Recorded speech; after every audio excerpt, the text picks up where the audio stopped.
Welcome, everybody. This is the Rotary E-Club of Silicon Valley. Every week, we bring you the story of people who are making the world around them better. They do this locally, globally, and digitally. Our particular club, the E-Club of Silicon Valley, is one that is not only online, it is also asynchronous. What that means is that our members can do the meeting anytime between Monday morning and Sunday night. It is supremely flexible. We figure there are loads of people out there who have a heart for service but are insanely busy, and some wildly flexible option would be cool. And if you think that's interesting, you can go to rotary.cool and learn more about our club.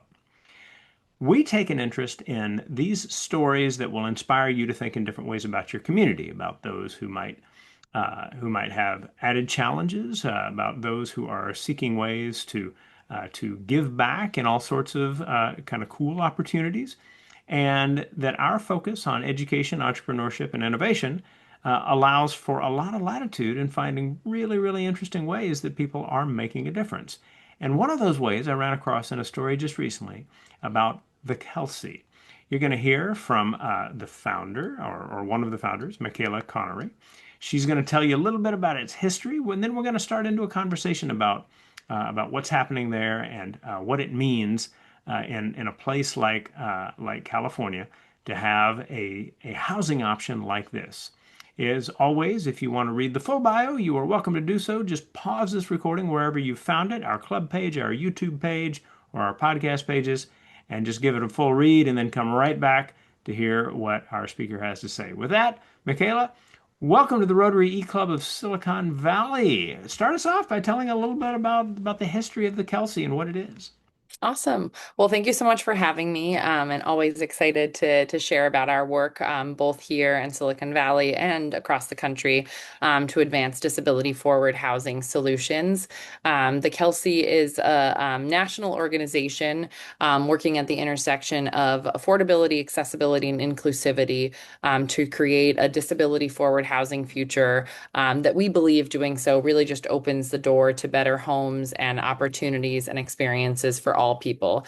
That when we anchor on the overlooked and unmet housing needs of our neighbors with disabilities, we just create better communities for everyone. And our work is a combination of both. We do housing development directly. We do technical assistance and field building to support other people working in disability forward housing. And then we do advocacy and systems change work to create the policy systems and programs that can make what we see in our community developments possible at scale and possible everywhere.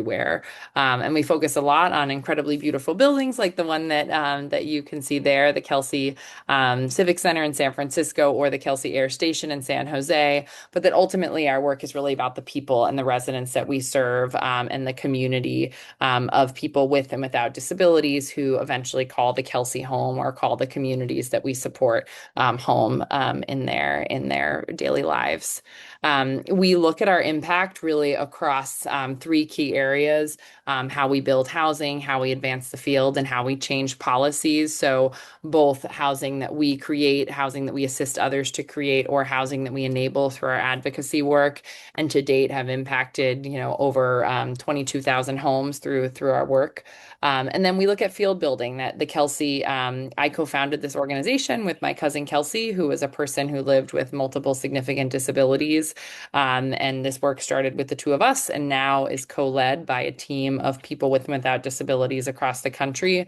But that our goal is actually to support others in all areas of Silicon Valley, but all corners of the country to be able to move forward their own disability forward housing endeavors, whether that's as an architect or as an advocate or as a housing developer.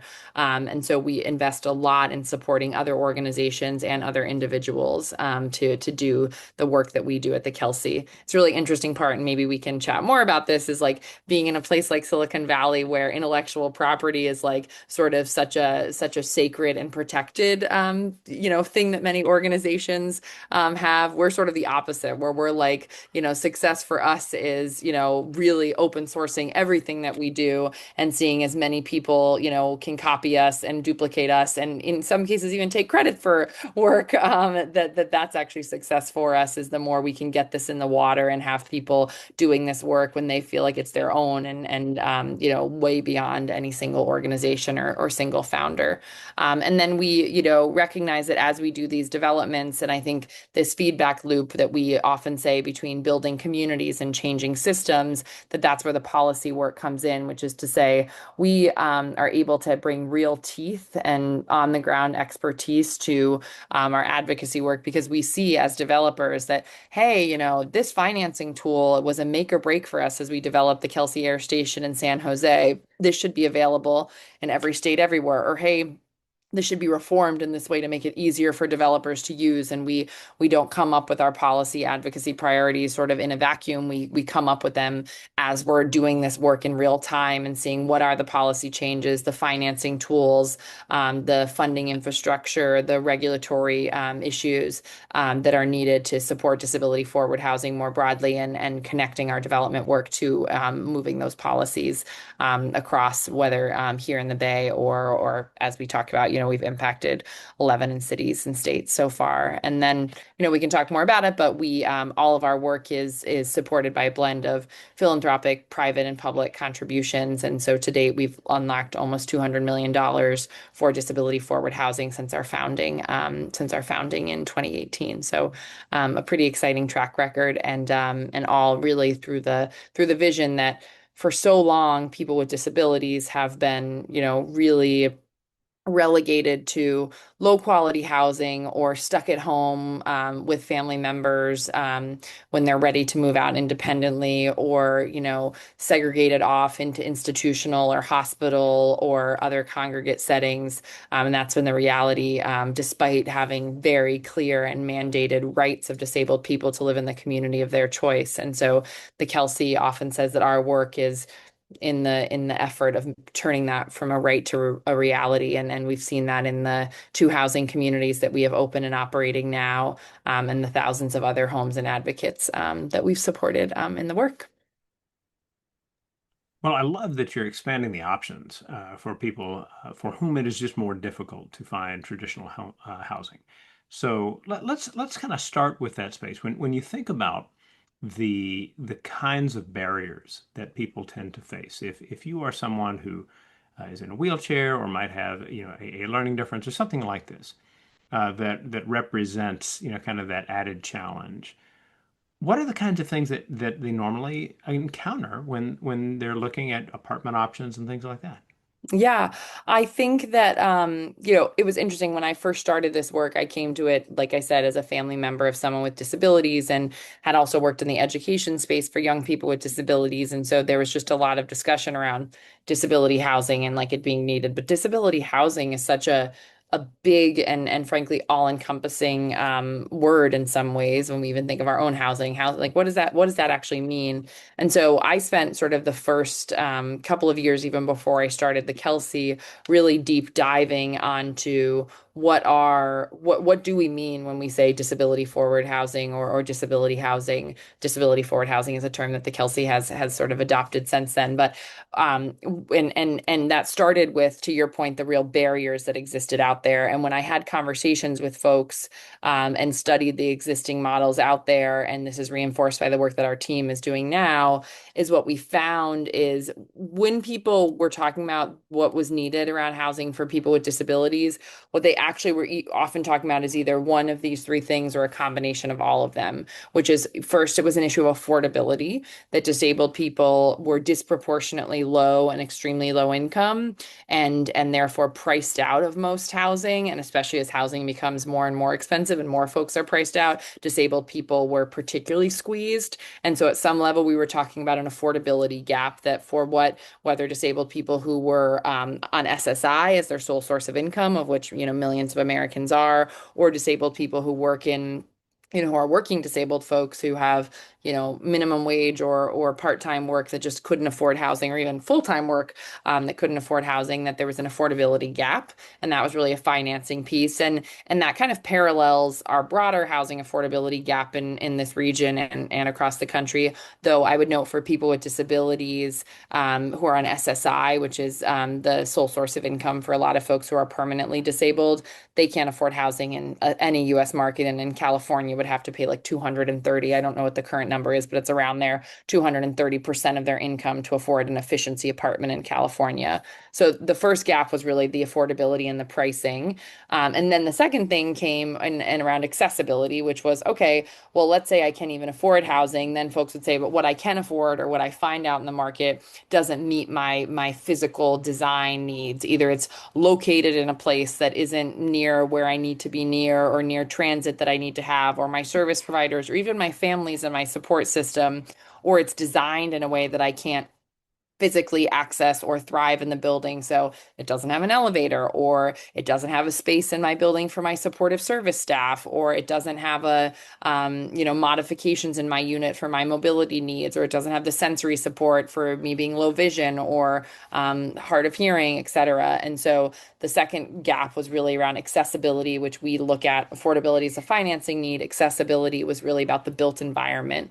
And so that was the second undertaking, is really looking at how do we drive the built environment towards cross disability access, meaning for all types of disabilities, what does design look like? We actually co-created something called the Inclusive Design Standards, which are a set of guidelines that the Kelsey created with Micaela Architecture, that is an open source design guideline to address exactly that, around accessibility in housing.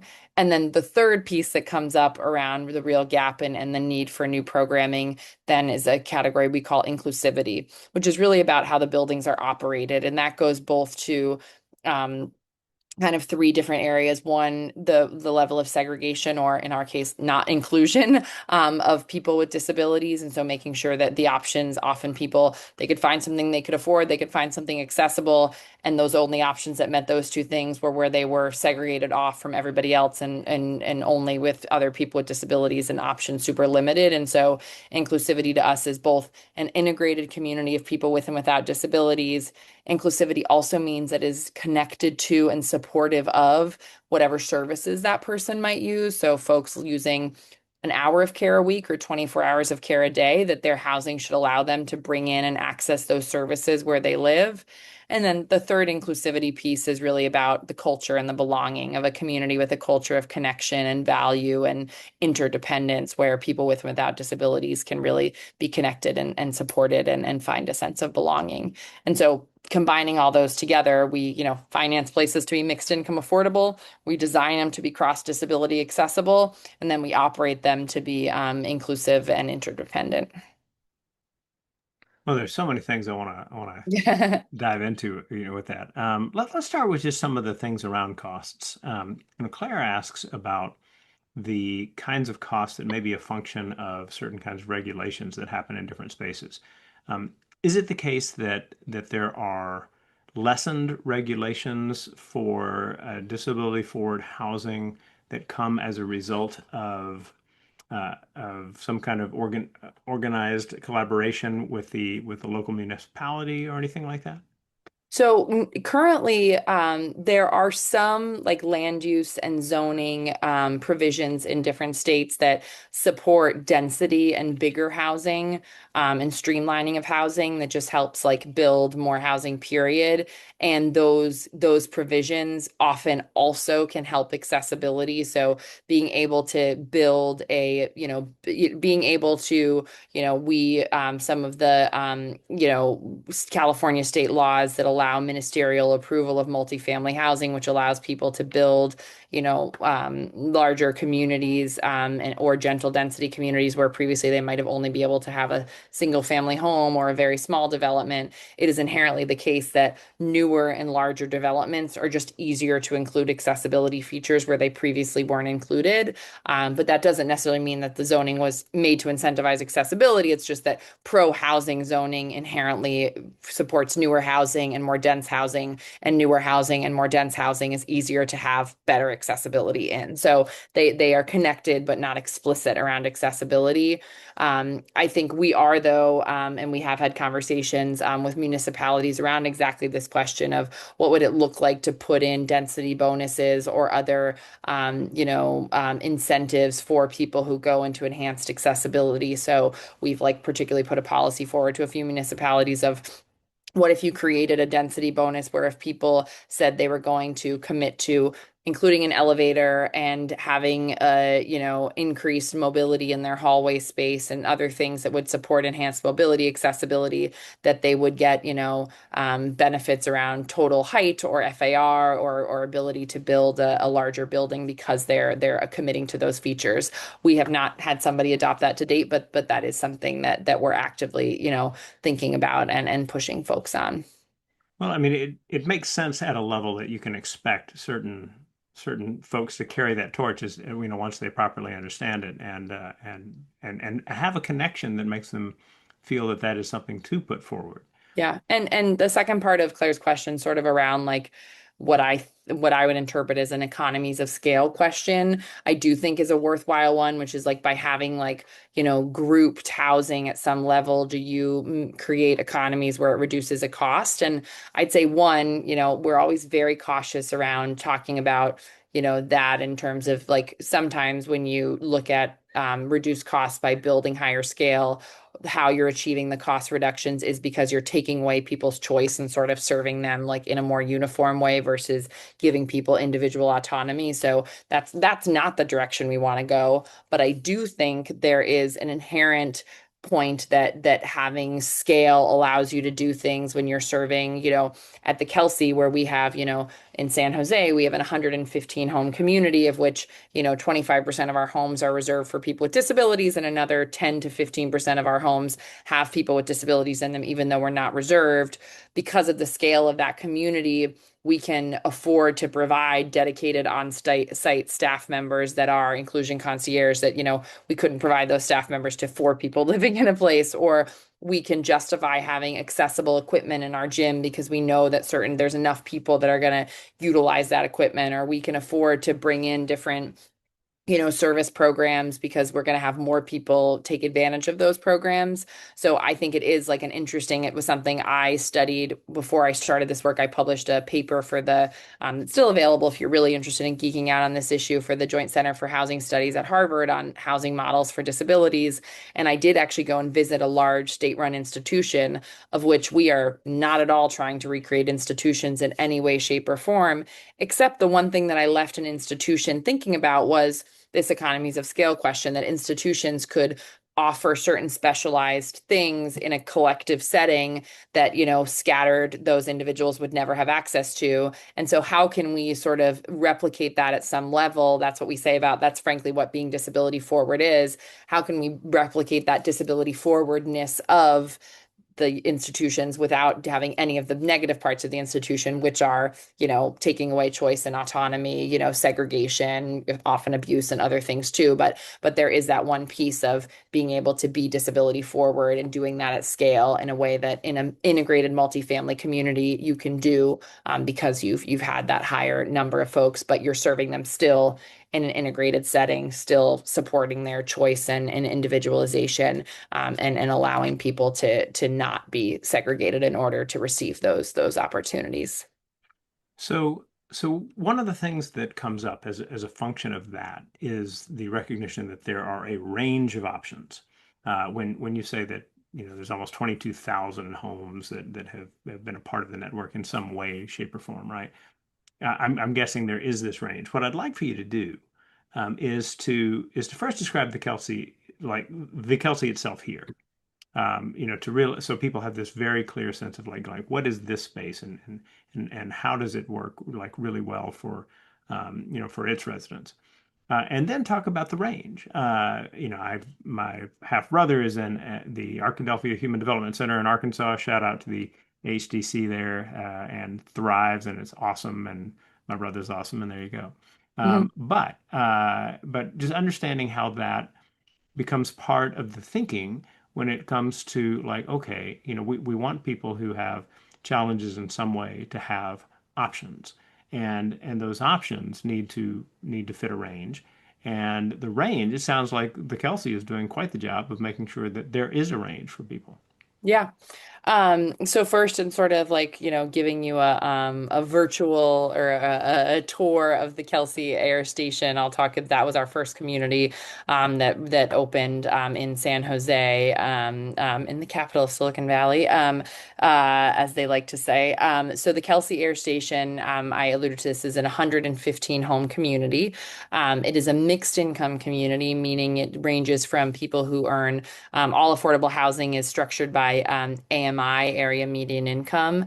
And so, on the affordability side, to use our framework, the Kelsey Air Station includes homes from people at 20% of AMI all the way up to 80% of area median income AMI. That's a huge range. So that community includes homes for people who, are, making $18,000 a year up to folks who are making $96,000 a year, which is a real income diversity. And in some cases, even lower than that, lowest end, because folks have in a voucher where there are folks who, are making even less, who are like in like, on SSI and at like, 12 to $14,000 a year in income. So a huge range, and all of those people live in their own individual either studio or two-bedroom apartments in a community. And the community, one of the things that we was our hope and is really cool to see in reality is it's a real mixed community in terms of there are people with disabilities, there are young professionals, there are couples living in their first apartment together, there are older adults, there are families, there are local workers, there are students who are volunteering, and there's just a real mix of a community there, that was the desire, and we see that in the residents. The key sort of design features are one, for us, and to your point of, and I'll talk even more in it, of serving a range of needs. The building was the sort of launch point for the inclusive design standards, and so the building includes cross disability accessibility, and that includes things like individual unit adaptability, dual counter heights, the ability to add grab bars with no cost or add a door actuator, so like an automatic door opener, for people with mobility needs. It includes features for people with cognitive access, so our cognitive support needs. So there's rooms where folks can have meetings with support staff, whether those are like the Kelsey staff, or if you have your own in-home care provider and you want to meet with your support team, not in your apartment, but use one of our drop-in rooms. The floors are color coded so that if you don't use numbers to navigate in a building, you can know that you're on the yellow rabbit floor, and that's how you'd know it. And you'd know by your color, and your unit has the same kind of symbol and color coding.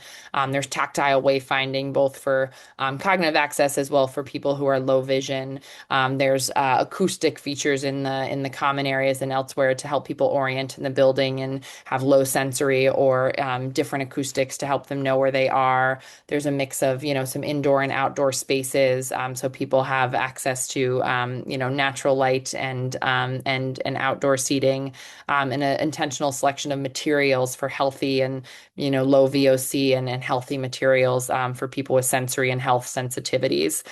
So really thoughtful design that supports a lot of different, what we call impact areas. So a lot of different access needs. It's not just people with mobility or just people with autism or just people with health needs. We really thought about how do we create an inclusive and accessible design that really encompasses all of those. The other thing you'll notice in the design of the building is an intentionality about design that supports connection and community. So at the Kelsey Air Station, the first thing you see when you walk in is our inclusion concierge desk, and I'll talk about who they are in a minute. And then you walk into this community lobby where there is a common space for all sorts of folks, and I'll share this picture because I should have done this while I'm talking, to see the building and what it looks like. So you walk in and you see this community lobby, which is normally the area that you kind of can just pass through on your way to the elevator, but it's also over here, a large meeting area where there's a screen and tables that you can rearrange. And so that's where Thanksgiving dinner happens. It's where movie nights or Warriors watch parties happen, or when we bring in a peer health educator to talk about health and wellness, or a financial person to do a workshop on taxes and budgeting. And so the community lobby is just this real active space designed to fit that goal of the community around connection and support and belonging and interdependence, which the community has really achieved. And, we have these staff members who live and work in the community called our inclusion concierge, who help connect residents to each other to the broader community and to the services and support that they need.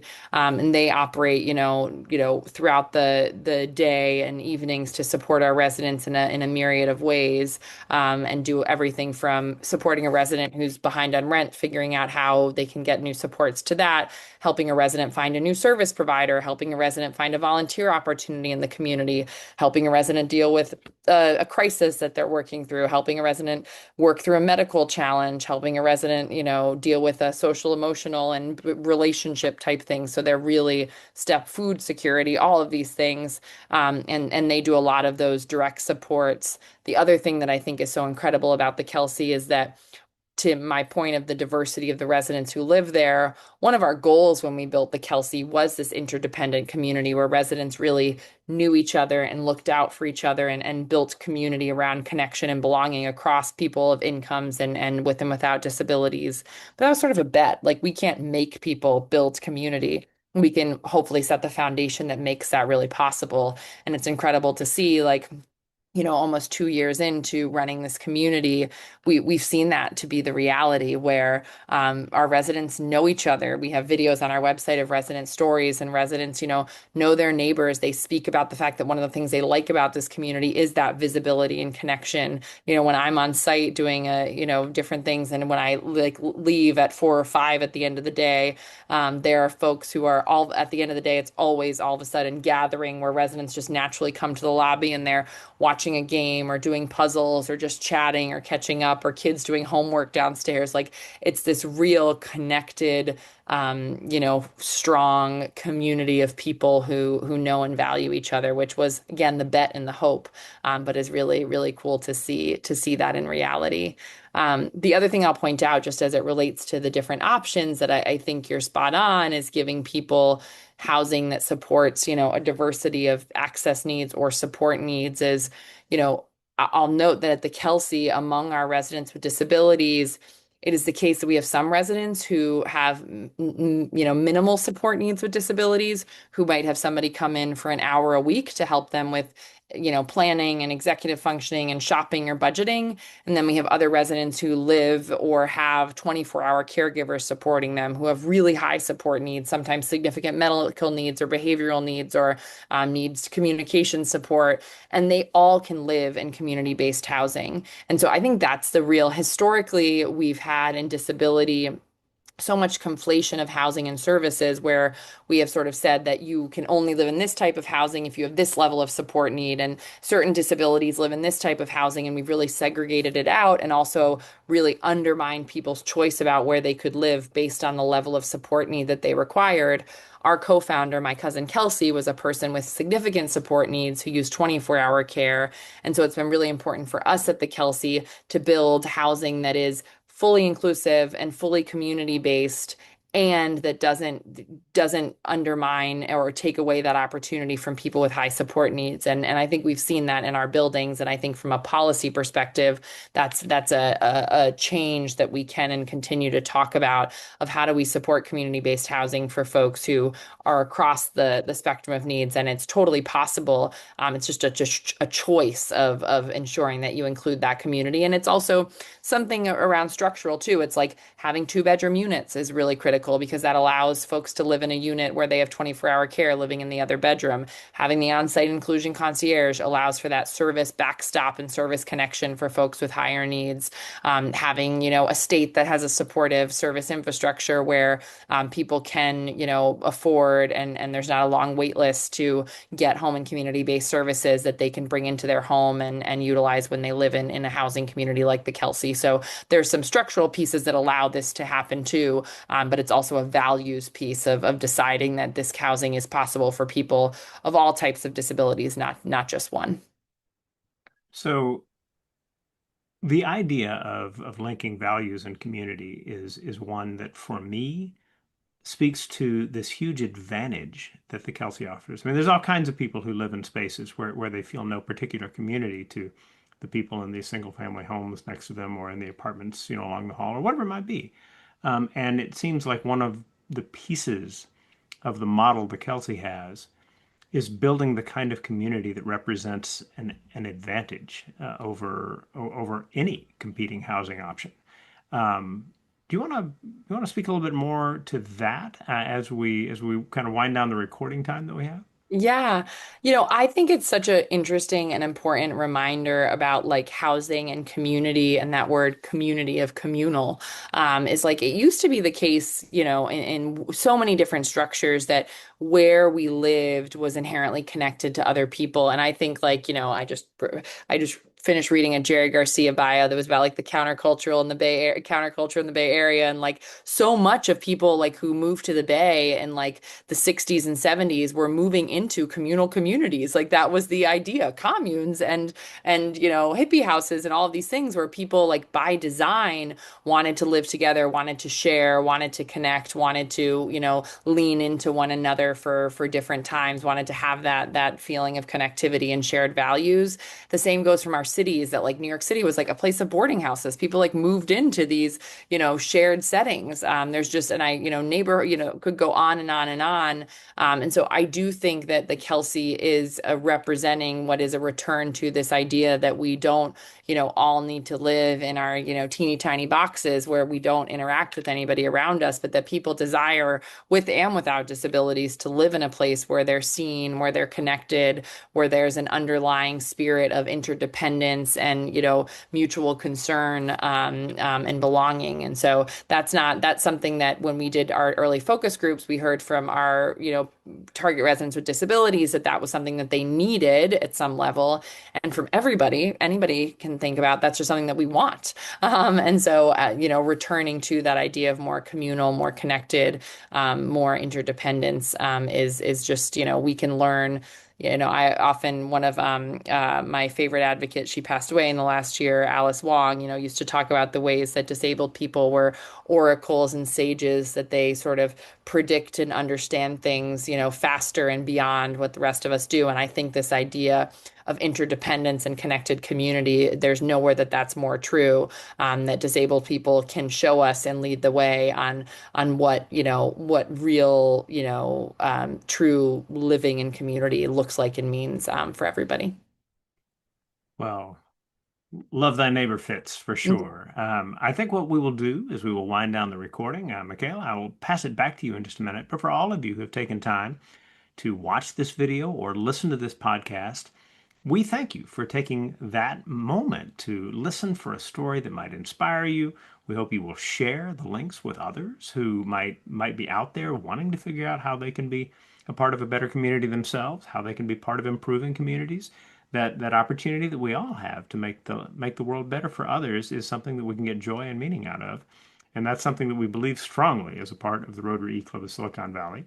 And hope you'll keep coming back because we got so many of these recordings that we are excited to share from people all over the world. I will I will end by saying that we are hoping that you will take a look not just at rotary.cool, which will get you to our site, but also the Kelsey, KELSEY.org to learn more about the work that Micaela and her team have been doing here and across the country. And as we always like to do, we hand it back to our speaker for the final word. Micaela, what would you like people to have kind of clearly in mind as they finish this recording? Yeah, I hope that folks learned a little bit about what a disability forward housing future means and what a disability forward housing future can be, and a recognition that all of us can be sort of advocates and innovators around that future, in our local neighborhoods by saying yes to housing, in our local communities by, understanding disability rights and disability support, and across our country and our world around, thinking about the policies and supports that need to happen that we can all be advocates for. So thanks for including us. And yeah, would encourage folks to check out our website. We always love to host people at the Kelsey if you're interested in replicating this work in another community or learning more about how you can support as a donor or a partner or an advocate. So please do reach out since we do this work, as you saw, with a network of thousands of committed folks across the Bay and across the country. Wonderful. Thank you, Michaela. Thank you, everyone. We will see you next week.